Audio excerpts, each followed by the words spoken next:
तुम क्या मरने के लिए आए हो यहाँ पर? सोचिए, एक ऐसे गांव के बारे में जो हर शाम एक अजीब से नियम के साए में जीने को मजबूर है।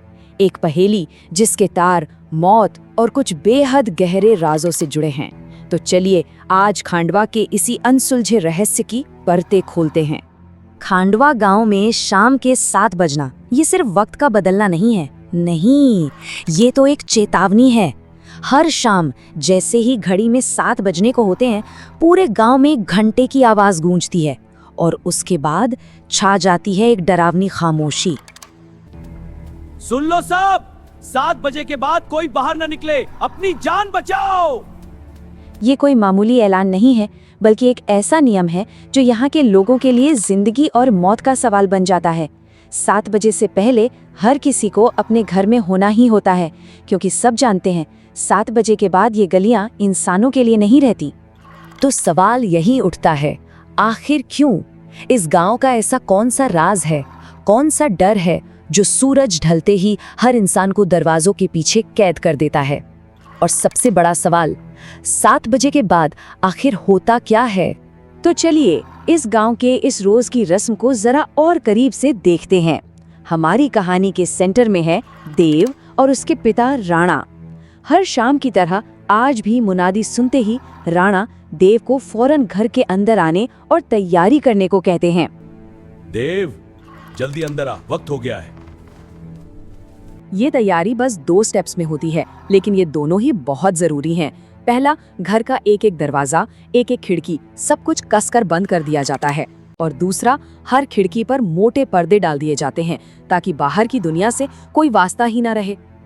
अब देव के मन में सवाल आता है कि इन पर्दों की क्या जरूरत है, और यहीं उसके पिता राणा एक ऐसी बात कहते हैं जो सच में रोंगटे खड़े कर देती है।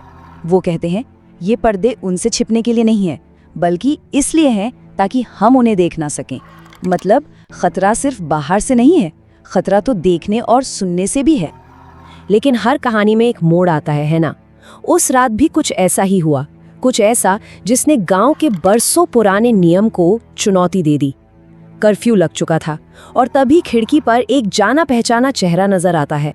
देव बस पर्दे लगा ही रहा था कि अचानक उसकी नजर खिड़की के बाहर जाती है। और वहां कौन था? उसकी माँ नंदिनी। देव बेटा, मैं जिंदा हूँ, दरवाजा खोलो। जरा सोचिए उस पल के बारे में। वो माँ जिसे देव हमेशा से मरा हुआ मानता आया था, आज उसकी आंखों के ठीक सामने खड़ी थी। और यहीं से शुरू होता है असली दिमागी खेल।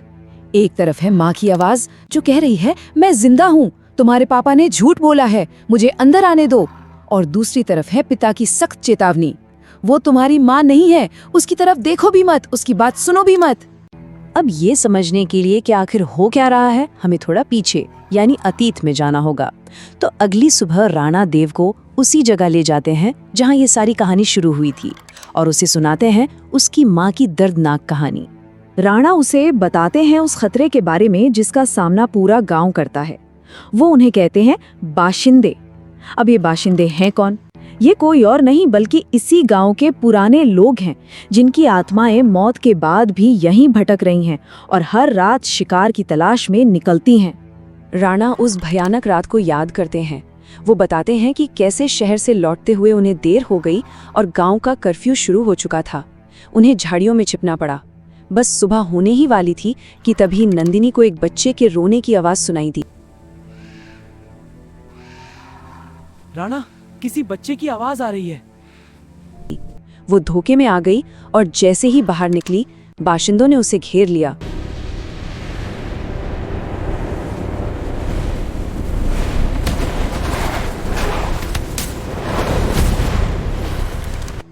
राणा पास की एक बस में छिपे थे, सब कुछ देख रहे थे, पर बेचारे कुछ कर नहीं पाए।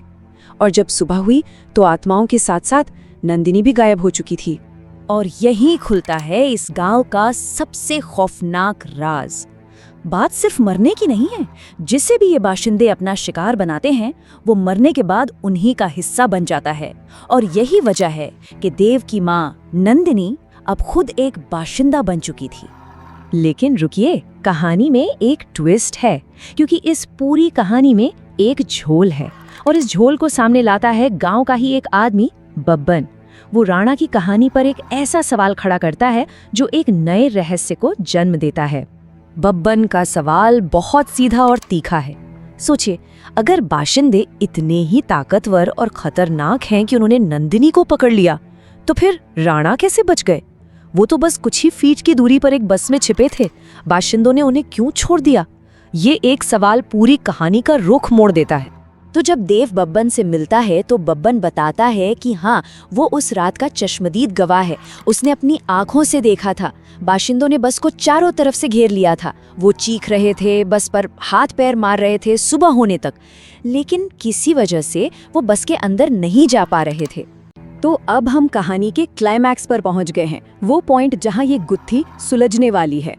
होता ये है कि एक रात देव 7 बजे के बाद बब्बन के घर में ही फंस जाता है और यही इस बंद कमरे में पहेली के सारे टुकड़े एक एक कर जुड़ने लगते हैं। अंदर देव और बब्बन, और दरवाजे की ठीक बाहर खड़ी है नंदिनी की आत्मा। वो बब्बन को अपनी बातों से फुसला रही है, उसे बाहर बुला रही है, कह रही है दरवाजा खोल, सिर्फ बातों से क्या होगा, थोड़ा करीब तो आओ। और फिर एक ऐसा पल आता है जहां सबकी सांसें रुक जाती हैं। बब्बन आत्मा की बातों में आकर दरवाजा खोल देता है। देव तो बस देखता ही रह जाता है। लेकिन इसके बाद जो होता है वो और भी अजीब है। दरवाजा पूरा खुला है, फिर भी नंदिनी की आत्मा अंदर नहीं आ रही। वो बस दहलीज पर खड़ी है। वो बब्बन को बाहर तो बुला रही है, पर खुद एक कदम भी अंदर नहीं रख रही। सवाल है क्यों? और इस क्यों का जवाब एक शब्द में है जो बब्बन के दरवाजे पर लटका है। तो बब्बन पूरी कहानी बताता है कि उस हमले के बाद वो उस बस के अंदर गया था ये देखने के लिए कि आखिर राणा बचा कैसे, और उसे अंदर क्या मिला, एक रुद्राक्ष की माला।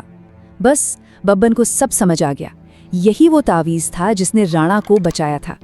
ये बाशिंदे असल में रुद्राक्ष से सुरक्षित किसी भी दहलीज को पार नहीं कर सकते, और इसीलिए बब्बन ने भी अपने दरवाजे पर एक रुद्राक्ष टांग लिया था।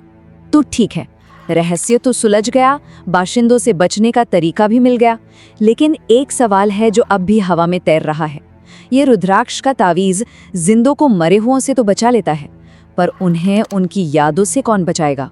उस खौफ से, उस दुख से कौन बचाएगा?